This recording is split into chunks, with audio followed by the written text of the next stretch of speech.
Dudley Garner is training for next weekend's London Marathon. A tough task anyway, but even tougher when you know the journey he's taken to get there. In March 2009, he was hit by a car on Westlegate in Norwich.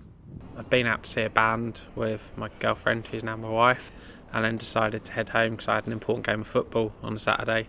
Kat and I walked around the corner, and that's pretty much where my memory ends. He said, my dad's always taught me that ladies should walk on the inside and men should walk close to the road. This little twirl, we stopped for a kiss in the middle and put me on the left-hand side. And literally seconds later, a young guy who'd not had his driving licence very long came off the road, up onto the pavement and into the back of us.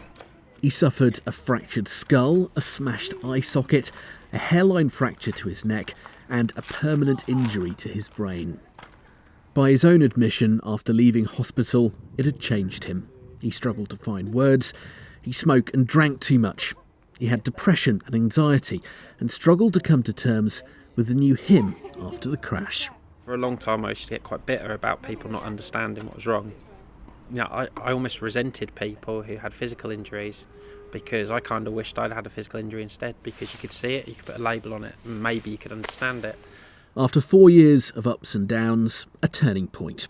In 2013, Kat got him some trainers and encouraged him to take up running. The bug hit him hard. He'd found something he was good at and could really get his teeth into. He's now onto his second London Marathon. Another thing he's been doing with his time is working with Headway, the Norfolk and Waveney brain injury charity. He's given talks to some of their other clients about how he's tried to discover who he now is.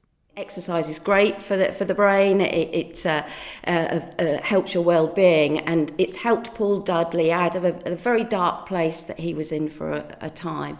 And that honesty came out when he was talking to the clients, and they could see how passionate he was about doing the running, which helps them to feel actually there are challenges that I may have a brain injury, but I can still take on challenges.